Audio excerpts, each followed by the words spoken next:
right, let's get back after it. So, oh my God, Sorry, Doc. now you're good. Yes, you guys, you good. Okay. How's filling their heads with a bunch of bullshit, I'm sorry. Hey, that's what we do. All right, so Oh, I gotta check that out. in 1916, the United States Congress, in its wisdom, passed what's called an Organic Act, which is just like a utility way to get a bunch of boring government business done. There are lots of organic acts. But in 1916, there was an Organic Act for the United States National Park Service to be created from nothing. And a couple of our other classes, we talk about how in the 17 and 1800s, people just kind of did whatever they wanted with the natural resources of what are now the United States.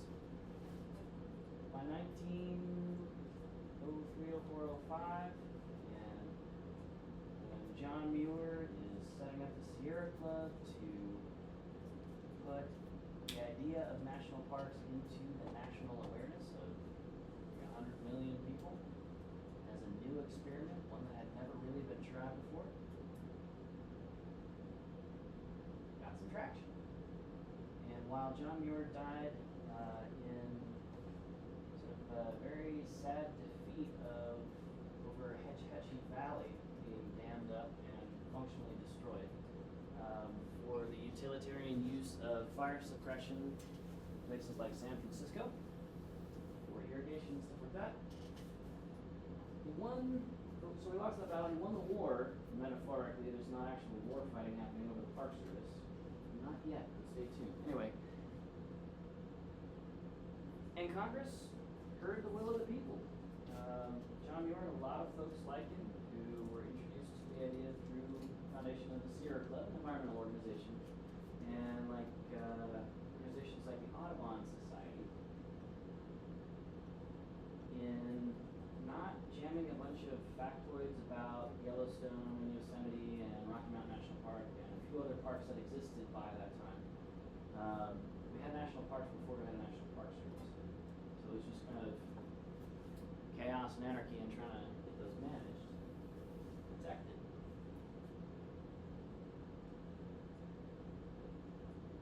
People saw the value of that idea and saw it to tens of millions of people up through the 1960s and 70s, so up to about 50 years ago. Environmental conservation, environmental protection is a totally bipartisan, slam dunk kind of an effort. Things have changed since then. Political parties have become more divided and polarized and all of that stuff, and now natural protected areas are a bit of a contentious point these days. But back then, there was a clear and mostly unified sense of, let's set some of this stuff apart. Let's take places like Yellowstone out of economic production. No logging there, no mining. In fact, there's a bunch of hundreds of old pit and shaft mines for silver inside the current perimeter of Rocky Mountain National Park. A couple hundred of them. So don't ever go walking off trail at Rocky Mountain National Park unless you know exactly what you're doing and where you're going. Because people occasionally fall down those and no one's going to find you down there. True story. But there's a sense of, okay, as a country, we can compute with pretty darn good accuracy in 20th century forestry, 1900s era forestry, Gifford Pinchot, Forest Service, and all that stuff. Pretty much exactly how many board feet of timber we can get by species in a steady state management rotation kind of a way. Like it's big numbers, but it's finite math, and it's kind of boring and laborious to compile all those numbers.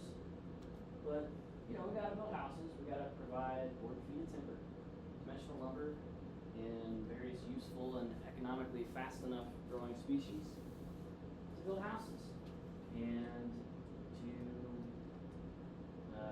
provide railroad ties to move material around and people around and so on and so forth.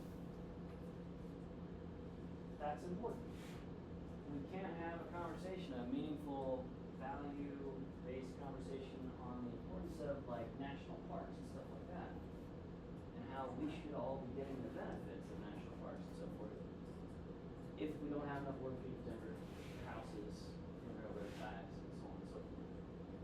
We pretty well checked that box, or had started to make serious efforts with modern silviculture by that time.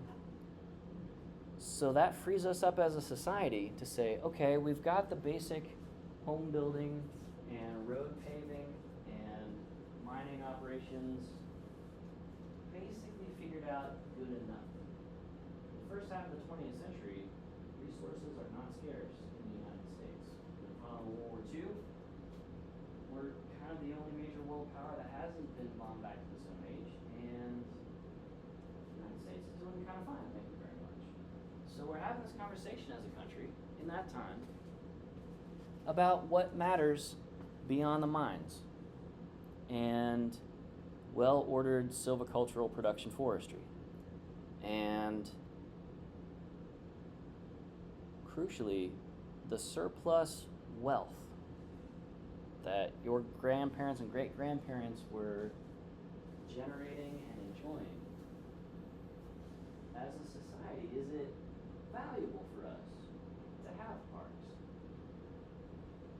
So Interp is not just leading folks on hikes. It's also national conversations about what's important to us as 340 million people. There's a lot in the news right now. A lot of pretty strong opinions and horrified takes on what's going on in the news right now.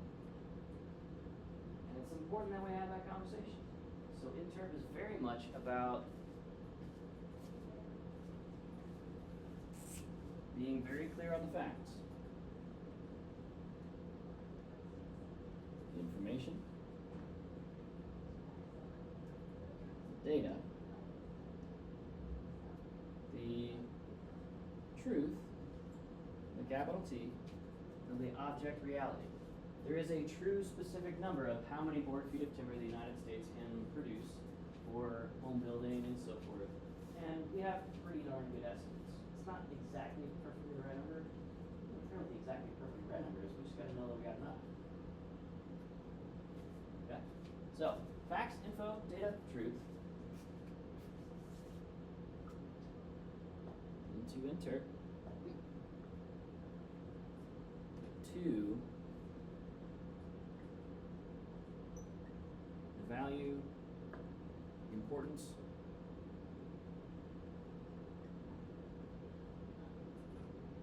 and the ethic. Write down in your notes that an ethic is a system of thinking or a system of understanding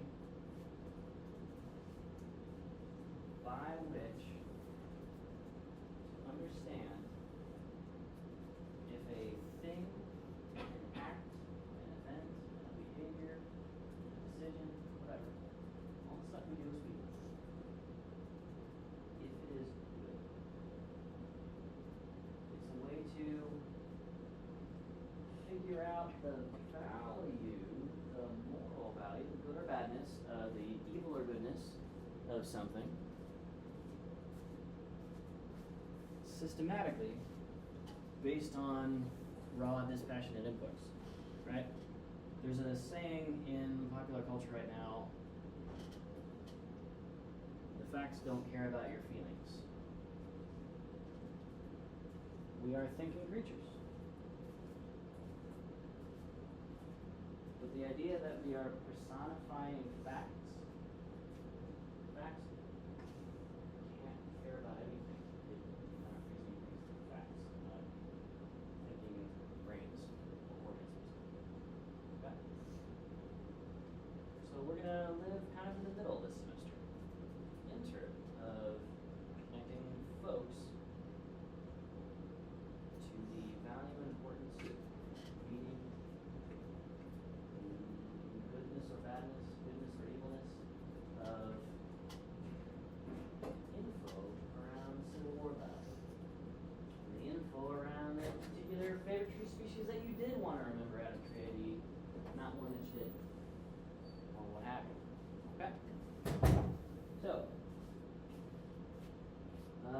this sec, I want you to scratch out anything you don't want me to be able to read on those note cards and pass those forward.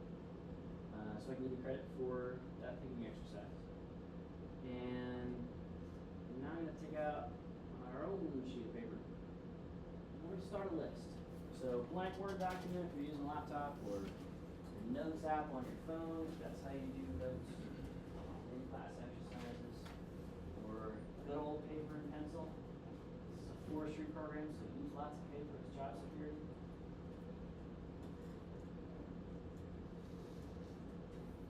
We're just going to make a list. We're actually going to kind of reverse engineer this little flow chart on the board.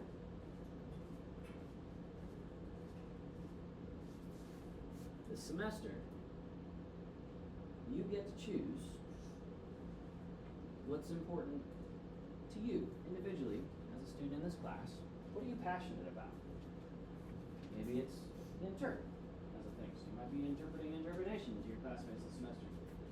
Maybe you're a total otaku weeb. You're a big time anime fan of Japanese style animation, and you just can't get enough of it, and all of your friends are kind of in that eye roll phase, like they've had enough, they don't want you to introduce them anymore. Because Akira was nice and all, but my god, One Piece? Ooh, friends don't let friends. Anyway. Or whatever else. Whittling. Wood garden. Fiber arts.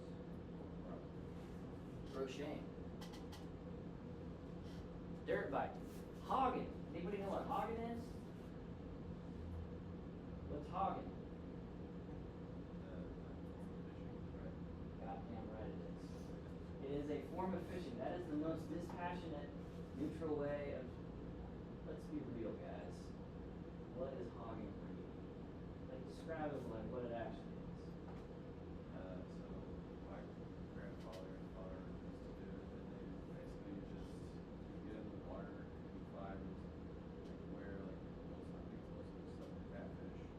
So Kind of dead, and you just stick your hand down there, and they think it's something that they need to eat. And whenever they bite your arm, you pull out one. I heard of this. noodling and hogging are the Same thing. same thing. Yeah.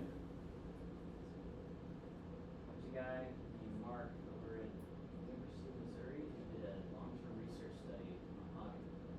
And that was his job, y'all. He got paid to research and fish and catfish. And meeting all kinds of people like you in the hogging culture. Is culture the right word? I don't know. Fandom is not the right word for hogging. But the point here is, you know what you're interested in. You know what you're passionate about. You know what you care about because it's important to you.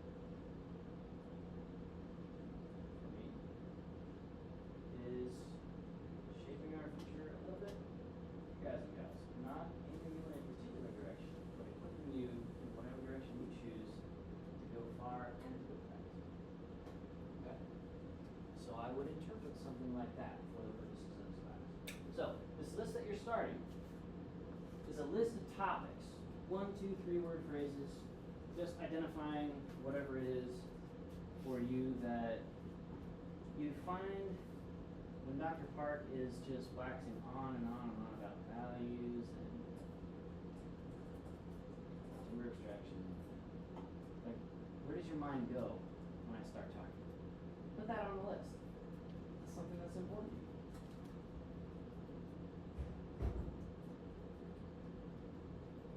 So you can get 3, 4, 5 things in any order. It doesn't have to be like number 1 is the most important to me. It could be a hobby. It could be your dog. I have 2 dogs. One is a blueberry, national park. My wife and I fell in love. Heard that story a little bit. The other one is named Katahdin Maple. And she's our little gymnast. She is named for the mountain peak, Mount Katahdin, in central New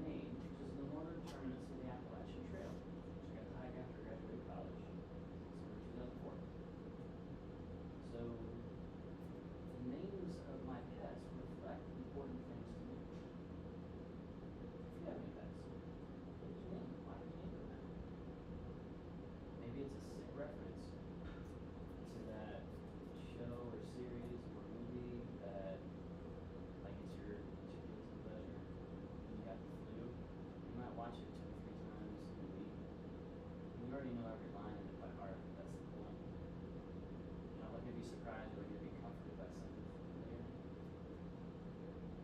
Put that movie on the list. Whatever. This list is special to me. It's going to be a little bit different for everybody.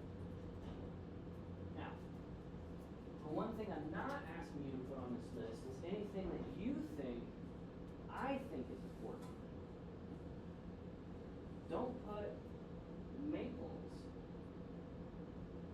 maple species, on your list of stuff that's important to you because I named my dog Maple. She's such a sweet. She's over here.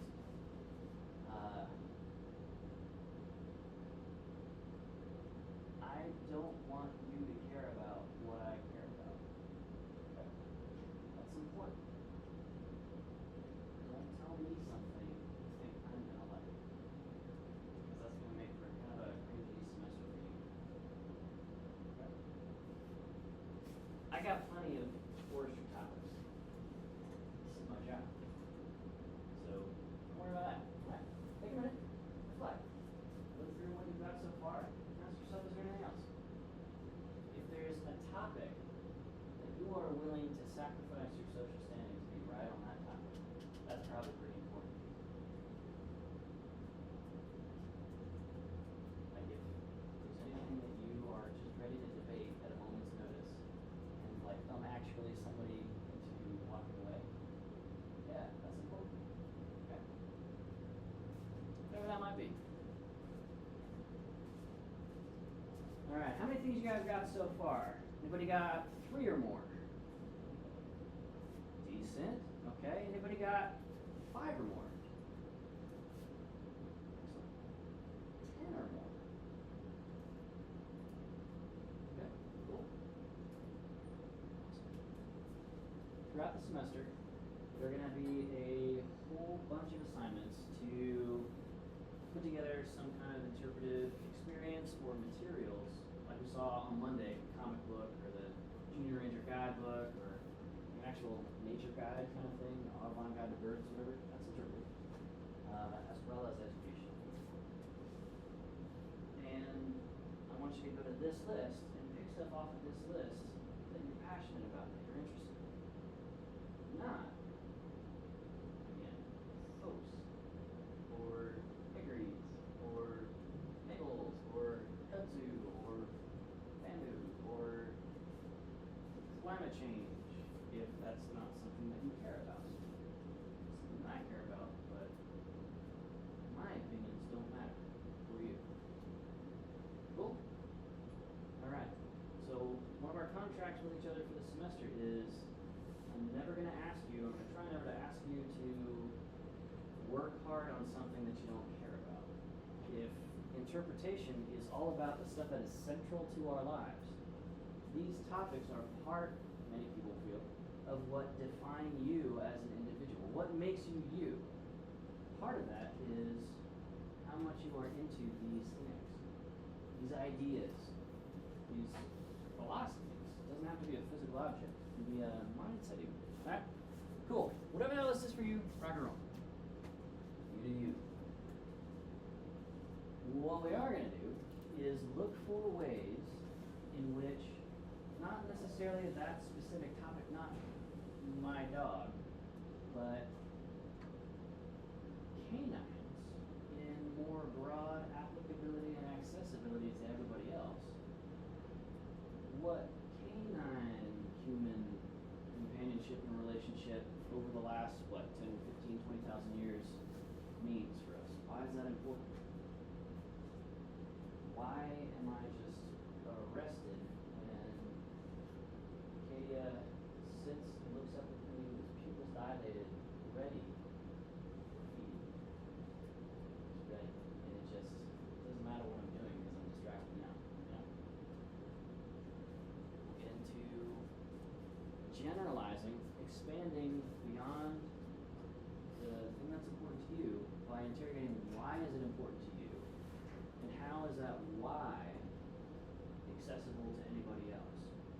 So if you're a history buff, one guy one year was a Civil War reenactment nerd. Like we had the actual, it's not a costume, it's the actual legit period wool, in his case uniform and a little cap, and he was setting up to get like the actual, I guess, angle, rifle. This guy's named Peter Fox. Huh? Is that Peter Fox? How do you know Peter? I worked with him. I asked him about this. When you said Civil War reenactment, I was like, it's gotta be this guy. So I went through True ID several times as well. I knew him. Very cool. He's a nice guy. He's a nice guy.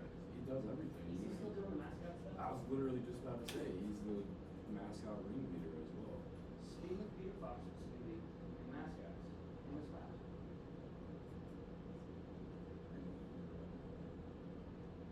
Valentine's Day is going to happen during this semester. And something you guys need to know and be prepared for is that my wife likes to put me on the spot during class for some kind of Valentine's Day surprise. We do things for the people, for the ideas, for the creatures that we're passionate about. And that's one way that she expresses her love for me. So whatever happens that week, I can't be responsible. Alright? It's involved a glee club. It's involved Peter as a mascot. I was gonna say, is Peter Fox your wife? I think it was Grey Dog. She had him come in, and there was a barbershop quartet one year. One year, the Glee Club sang "Teenage Dream" to me in front of Intro to Forest Rec. Right? Okay, look at your faces right now. You guys are smiling. Why are you smiling? Real question, for the purposes of this class, why are you smiling? I'm kicking out of my way. You guys You know supposedly had Peter nothing Fox better. too? Some of us know him, and some people are imagining who his character is possible. Yeah. I know more about it probably than most of y'all do. Yeah. Yeah. I like to see it already. Someone said it a bunch of times in class. Yeah. He's a nice guy. Well, why were you guys smiling when we were talking about this way? Serious question. It's cute. Like, To I mean, imagine. if you're like extrovert like that, like, it's probably. Yeah. I'm a super duper introvert, which is part of the point. Like, one year she had to stop and ask, "Are you okay? Your face is really red." I'm like, "No, I'm just. I don't even have a word for it." That's so cute. But my story doesn't really matter to you guys.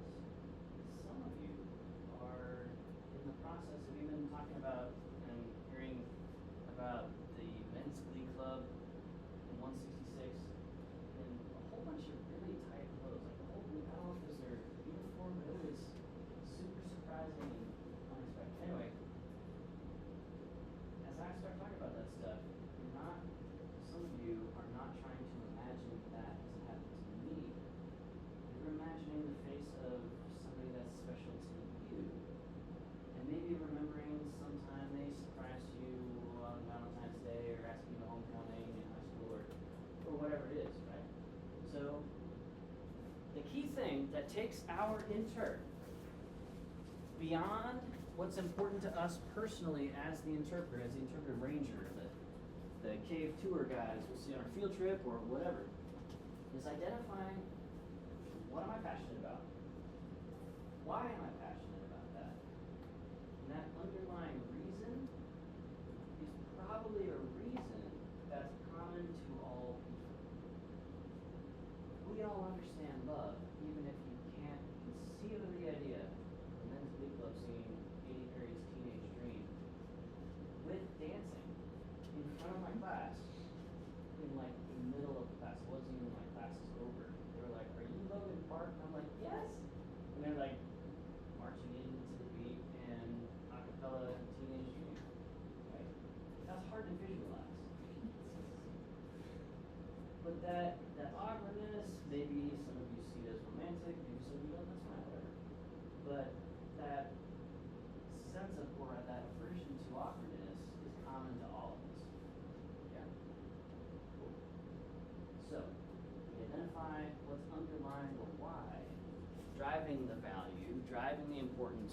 ascribing goodness in the ethic, the ethical evaluation of it,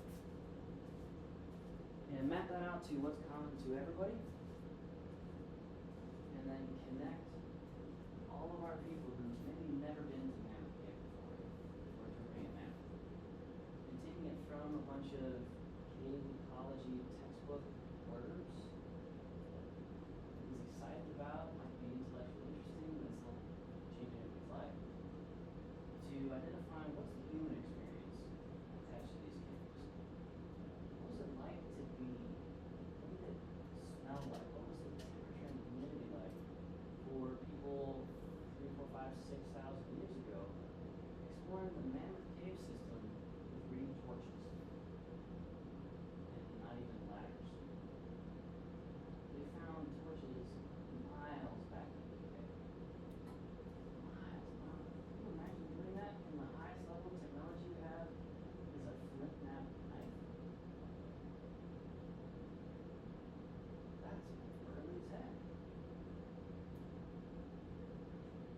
And to the extent that anybody's nodding about that, you can connect with the idea of, man, that's pretty good. You can't necessarily connect with the specific lived experience of Native Americans, but whatever. You know? So we're looking for that connection. What's the underlying connection? And we're structuring the experience to make that clear and accessible and welcoming and inviting to everybody.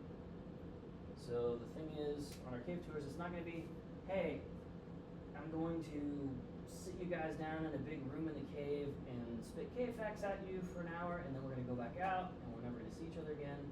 It's, let me invite you on this subterranean adventure, and you might learn something about yourself and something about the cave. That's getting into values more than just a bunch of cold, dry factoids and stuff. Okay, so to start wrapping this particular line of inquiry up, the way that we sort of put a topic in front of people and start to set it up so that it is accessible because it's leaning on common value underlying why it's interesting or important or you're passionate about whatever. The way that we sort of stage all this and set it up so that people can get into it is by transforming the topic into a theme. Theme is going to be typically your opening line. On interpretive science, it's going to be like the title. It's one sentence long. It's got to accomplish a bunch of specific things. So, a little bit further down on that sheet of paper, which has your list of personal topics interesting and important to you, which are at the following list. These are the requirements for this class. In the professional world, these are guidelines. They are rules to be broken once you're ready to do this professionally. But for this class, each one of these is a requirement. And it's a requirement to help you simplify the process, take something that you care about, turning it into honest to God Interp. Okay, first, it's a complete sentence. It's a sentence with a subject and a predicate. Predicate is the verby part of the sentence where the subject is doing something, it's having something, it's being something, or it's receiving something that's being affected by something else. Rule number 1 for theme statements, or taking your list of topics and turning them into themes, one sentence per theme. First, it's a subject and predicate complete sentence. Second rule, the verb in your one sentence predicate is an action verb.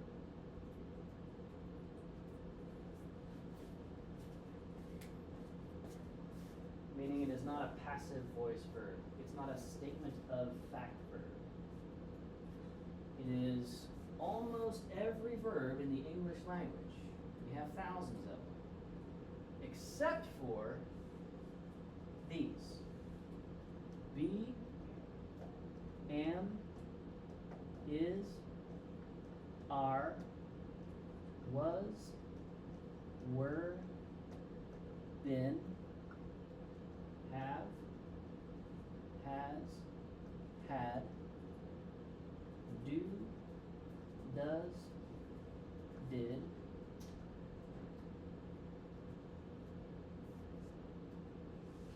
can, could, will, would, shall, which nobody uses much anymore except in legal context, should, may, might, must. Be, am, is, are, was, were, been, have, has, had, do, does, did, can, could, will, would, shall, should, may, might, or must. These are passive voice verbs, and we're not going to go to English 101 class. These are the boring verbs. These are the textbook verbs. These are not the storytelling verbs, they're not the action verbs, they're not the something happening in an exciting way, surprising way verbs. For example, a fact about oaks is going to use is, are, was, were, been, be, or am. Oaks are hardwoods. That's a fact and it's boring as hell. I'm putting myself to sleep. I'm standing up in front of a room full of people. Don't list a bunch of facts. We're going to do one fact. We'll use a passive voice factoid verb in repeat statements. Okay? Next rule. Number 3. Number 3 is that our theme statement needs to have clear or implied punctuation, like period, or a question mark. A question is a wonderful, powerful theme, way to kick off Interp. Because a statement is one and done. A question invites an answer. Maybe the interpretive experience of the next hour in the cave or whatever is to find some answers, plural. So there's rarely as few as one answer for interpretive important questions. Kinds. Or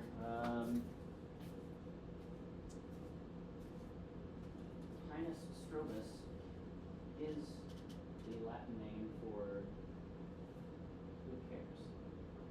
It's a factoid. The moment you're done saying it, we're both going to start forgetting. Yeah? Okay. So, facts aren't important for passing most of your classes. Facts are a trap. Because we can't stay with facts. Now, we can't disregard facts. We're not making anything up in interpretation. Not at all. We are starting on a firm foundation of real, true, correct facts, information, data, truth. Okay? But we don't stay there. This is not environmental education. When we talk about on Monday, this is environmental interpretation. Getting to the value that drives us into interest about these things. Alright, so rule 3 is it's got to be punctuated. Rule 4 is it has to express a perspective. It is not a statement of fact.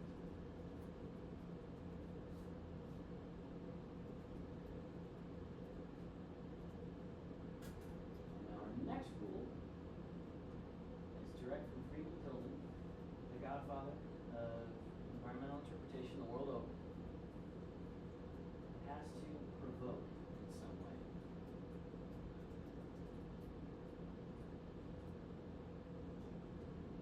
So on Wednesday of next week, because we don't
start of the Interp. That's where we're going this semester. All right, cool. I'm gonna see you guys next time. Scratch out anything you don't want me to see on your note card. That's fine. And send it on up. See you in a week. A whole week. I don't know what I'm gonna do in the meantime. Probably comfort myself in my loneliness with my wife and my 2 awesome dogs.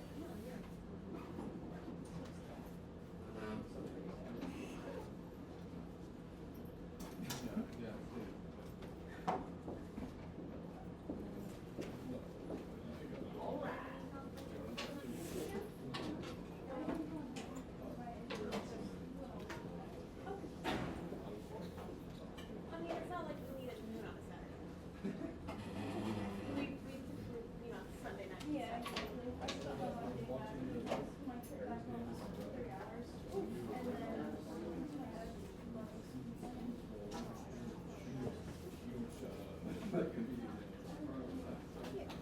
I'm gonna try and put out a call tonight, Got it. but you don't mind hurry. Gotta watch that news. today I was like, No, it's fine. Yeah, as long as you have it, it's probably fine. I am not. You're gonna get hungry, right? Have a good day, dude.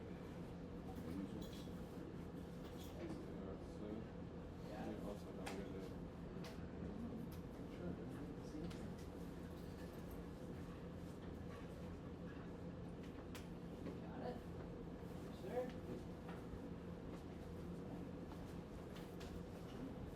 Good for today.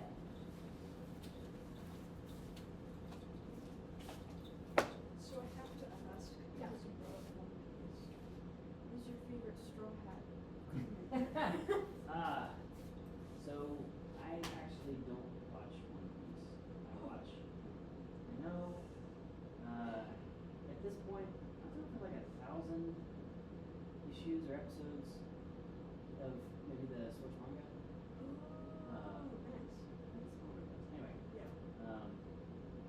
yeah, my wife is Japanese American, first generation, so we go over to Japan sometimes. So my particular thing is Gundam. Oh, Gundam's awesome. It's fun. My brother's really into that stuff, so. Oh. Yeah. How about you? What you think? Well, I mean, like, just in general? Yeah. Or- You know, anything you're comfortable sharing off of your topic list? Oh gosh, there's a lot. Good.